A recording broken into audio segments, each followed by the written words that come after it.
Cariño, ya estoy terminando de editar el vídeo de Spider-Man. Spider-Man. Spider-Man. Spider-Man. Spider-Man. Spider-Man.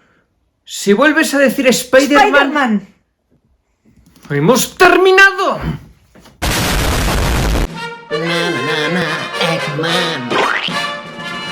Huevos días, huevas tardes o huevas noches. Por fin he visto Spider-Man No Way Home y aquí os voy a traer mi crítica. Por supuesto, es una crítica sin spoilers, así que si no habéis visto la peli podéis pasaros por aquí, que no hay ningún tipo de miedo. Pero, eso sí os aviso, usaré material del tráiler.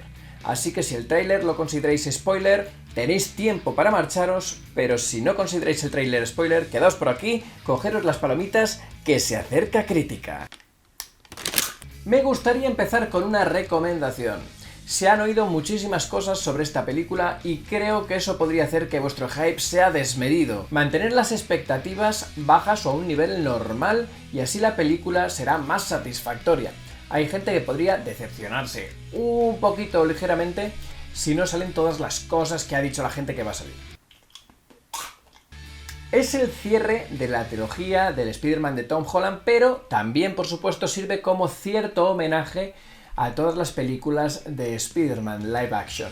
Eso sí, cuidado, hay gente que dice que esta es como la endgame de Spider-Man y si bien puede compararse un poquito, no llega a tanto.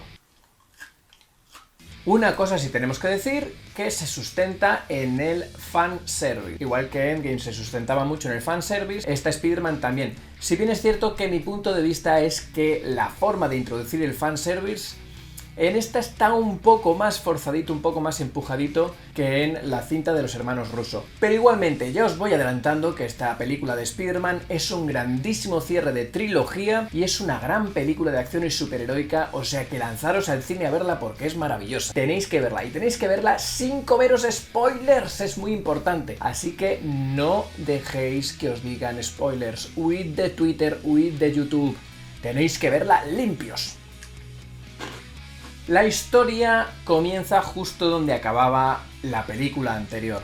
Mysterio ha dicho al mundo quién es Spider-Man, que Peter Parker es Spider-Man, y esto va a ocasionar un montón de cosas, un montón de problemas en la vida de Peter Parker y sus allegados. Por eso, a Peter se le va a ocurrir la maravillosa idea de acudir al Doctor Extraño para hacer que todo el mundo olvide que Peter Parker es Spider-Man. Y todo esto va a tener un dramático resultado.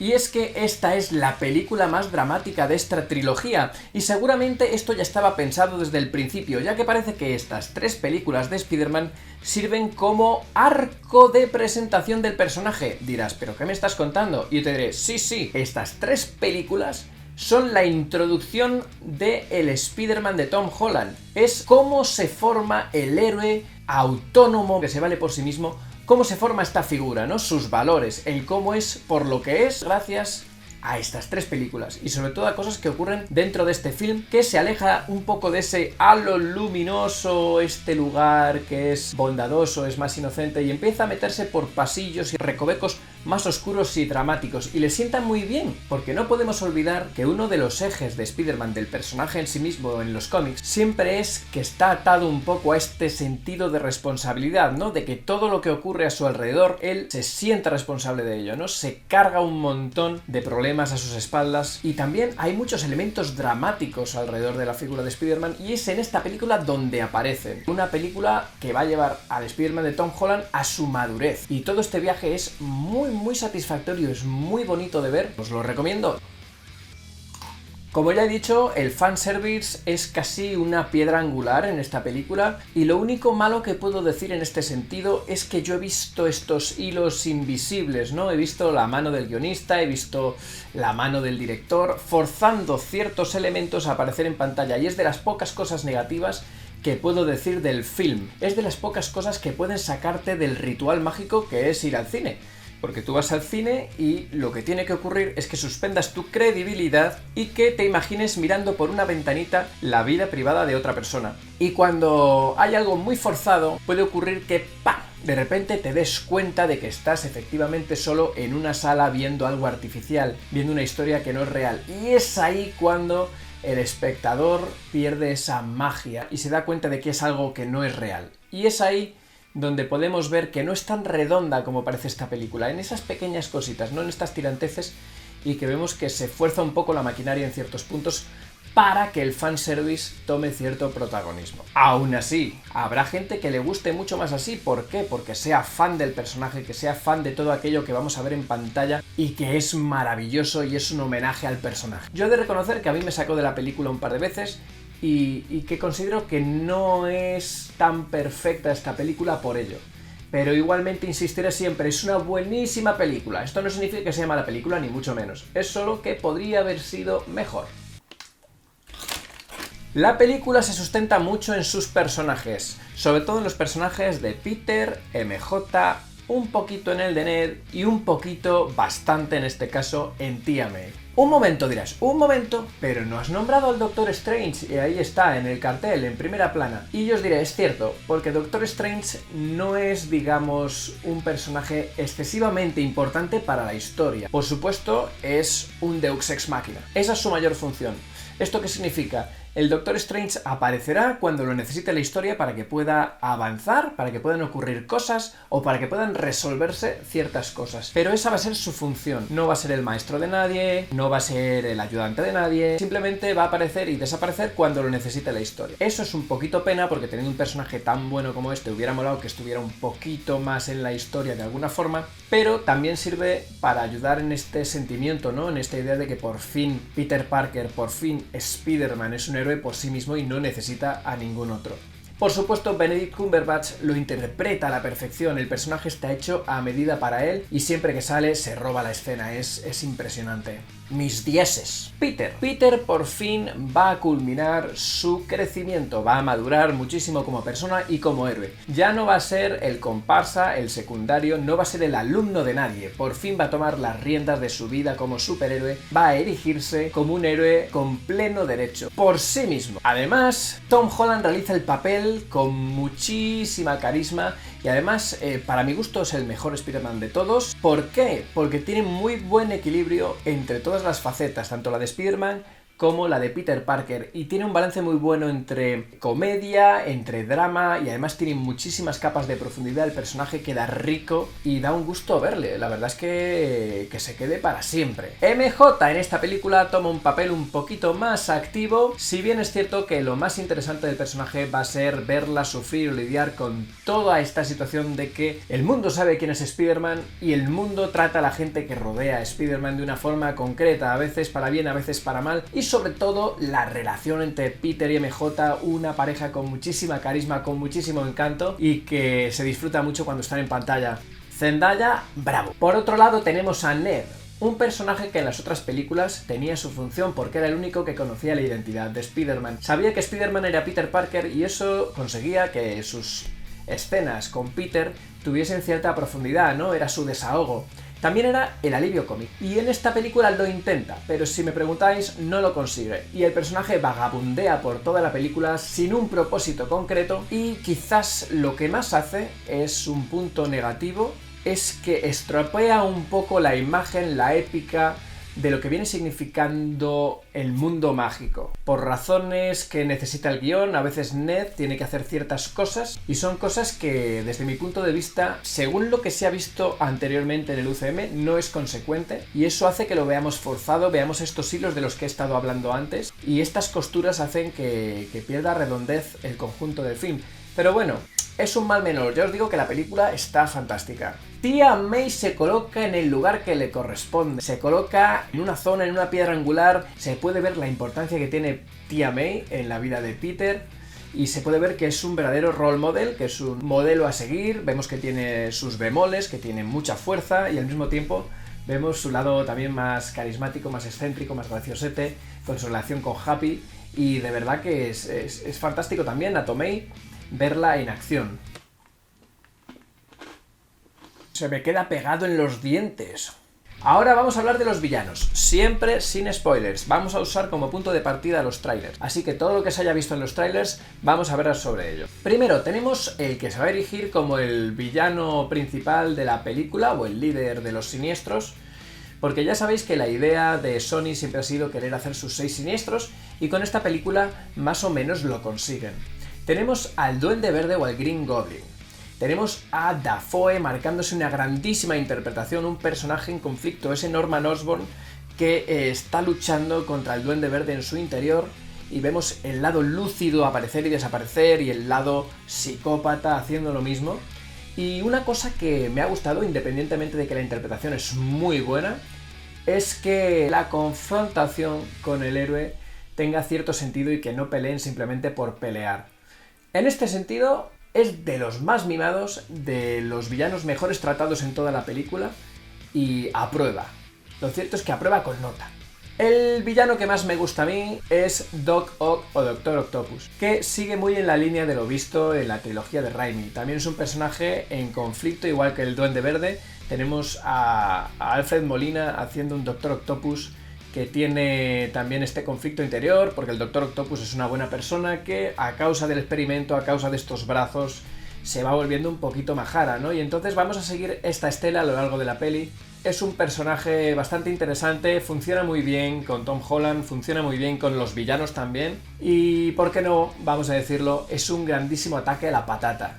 Por cierto, visualmente, tanto el Green Goblin como Doc Ock están bastante bien. Se nota que ha mejorado el CGI, mejoran visualmente los diseños, un 10.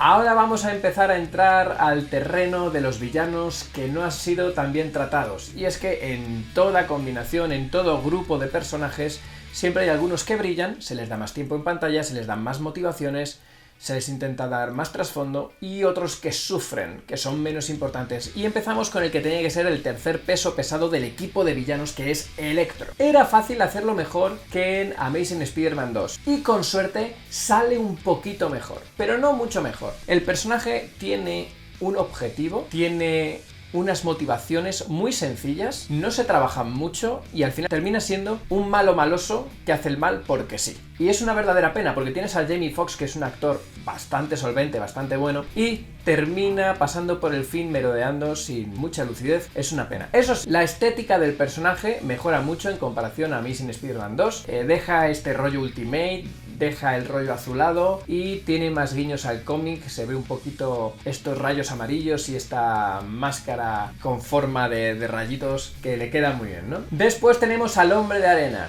Si bien es cierto que intenta respetarse el arco del personaje que tiene en la trilogía de Raimi, no es satisfactorio. Tiene muy pocas escenas para desarrollarse, tiene una motivación, pero luego no es consecuente con su motivación. No parece intentar conseguir lo que quiere conseguir e incluso a veces intenta hacer lo contrario. Es una pena porque el personaje parece dar bandazos y a veces tiene cambios de opiniones muy bruscos y se ve como esta mano invisible que digo siempre, estos hilos invisibles que intentan forzar el conflicto, que intentan forzar las peleas sin que debieran ocurrir realmente, sobre todo en el caso de este personaje. Y terminas diciendo, pero hablar, que yo sé que sois superhéroes y os gusta pegaros, pero es que en este caso no había mucha razón de ser, ¿no?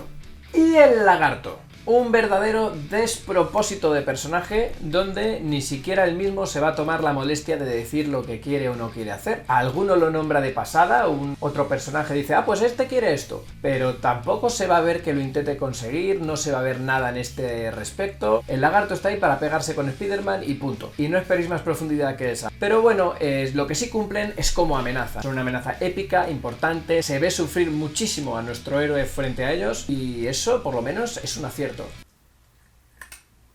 La película tiene muchísimos giros y sorpresas. Intentar ir al cine sin comeros ninguna de ellas, sin destaparos ninguna de ellas. En mi cine había gente gritando, gente aplaudiendo y creo que es una reacción que merece la pena que seas sincera y que merece la pena que no te la estropeen. Y por lo tanto también os voy a decir otra cosa, cuando salgáis del cine no empecéis a hacer spoilers a la gente por la vida, porque si no les estáis robando también la oportunidad de descubrir todas estas emociones por sí mismos, ¿no? Sin spoilers, por favor, Spider-Man lo quiere así.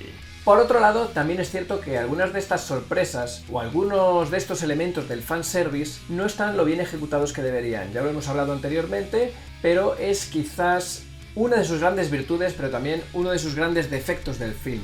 No por lo que sucede, sino por el cómo se ejecutan estos elementos de fanservice. Creo que podrían haberse llevado a cabo de una forma un poco menos forzada, un poco más suave, un poco más orgánica. Pero insisto, peliculón, espectacular, épico, emocionante. Hablemos de los efectos especiales, que es un elemento muy importante en el cine superheroico y de acción. Y si bien es cierto que, como ya os adelanto, la película es muy pintona, los efectos visuales se ven muy bien, no desentonan, son grandilocuentes, espectaculares. Si bien es cierto que en la mayoría de la película es así, hay momentos donde cantan bastantes. Pues veréis, sobre todo, a mí lo que más me ha cantado es cuando Spider-Man pelea. Sabéis que lo hacen por ordenador. Y entonces hay en muchas ocasiones donde noto que es un pegote, como que es una capa de Photoshop que está puesta por delante del metraje, y entonces veo un monigote de plastilina moverse. No todo el rato, pero hay otras donde, es que es plastilina, a mí me ha rozado en bastantes ocasiones. Y eso, claro, te saca, ¿no? Es como, ostras, estoy viendo plastilina, estoy viendo algo de plástico, estoy viendo algo que no es real, y eso te saca de este hechizo mágico, ¿no? De que te crees que estás en otro mundo fantástico. Y esto tiene otra consecuencia. Sabéis que las peleas se suelen rodar de noche porque es más fácil que los efectos especiales se fundan con el entorno, se fundan con el material original cuando se filma de noche. Y tiene una consecuencia para las peleas, que si bien las peleas están muy bien coreografiadas y son bastante impactantes, también es cierto que la pelea más épica de todas sucede de noche, y a veces la narrativa es confusa porque al ser rodada de noche y con tantos elementos moviéndose, es muy dinámica, es muy rápida, pues a veces te pierdes un poquito. Pero un poquito, ¿eh? No quiero decir que sea mala la pelea, porque no lo es, la pelea es espectacular y es de las mejores peleas de Spider-Man que yo recuerdo haber visto, pero es una pena que a veces te pierdas, ¿no? Hay 2 escenas postcrédito, así que no te levantes del asiento para verlas. Como ya es costumbre en esta fase, todas las escenas postcrédito están añadiendo ciertos elementos en esta fase 4, así que quedaros porque es un elemento más, hay que verla, hay que ver qué pasa. Si bien no es el endgame de Spider-Man, sí que es un gran homenaje para lo que significa ser Spider-Man y un gran homenaje para lo que son todas las películas de Spider-Man que consiguen su culminación y su conclusión aquí. Así que si te gusta el trepamuros, no te la puedes perder. No es perfecta, pero es un gran espectáculo tanto visual como emocional y nos deja a Spider-Man y a Peter Parker en un lugar muy interesante para el futuro. Estamos deseando saber a dónde va a ir la historia a partir de ahora. Así que tienes que verla. ¿A quién se la vamos a recomendar? Generalmente a cualquiera que le guste una película de acción o una película de superhéroes, porque es épica, es emocionante y es impresionante. Esta película está hecha para verse en un cine. Seguro que cuando la veamos en Netflix o en Disney Plus nos va a emocionar, pero no tanto como con esa calidad de imagen y ese sonido envolvente. Es una experiencia que hay que ver ahora. ¿Qué nota le vamos a poner? Pues le vamos a poner un A- del casi asombroso Spider-Man. Y esto ha sido todo por hoy. Esta ha sido mi crítica de Spider-Man No Way Home, un peliculón que tenéis que ver sin duda, aunque yo reconozco que a mí no me ha gustado tanto como a otras personas que he oído por ahí, que dicen que es una obra maestra, que es la mejor de Marvel o de las 3 mejores de Marvel. Yo quizás no la pongo tan alto en mi ranking, así que por favor en los comentarios escribidme qué os ha parecido porque me gustaría debatir un poquito sobre esto. Y eso ha sido todo por hoy. Espero que os haya gustado, nos veremos en la próxima crítica, así que hasta luego, y por si acaso no nos vemos, huevos días, huevas tardes y huevas noches. Suscríbete y dale a like.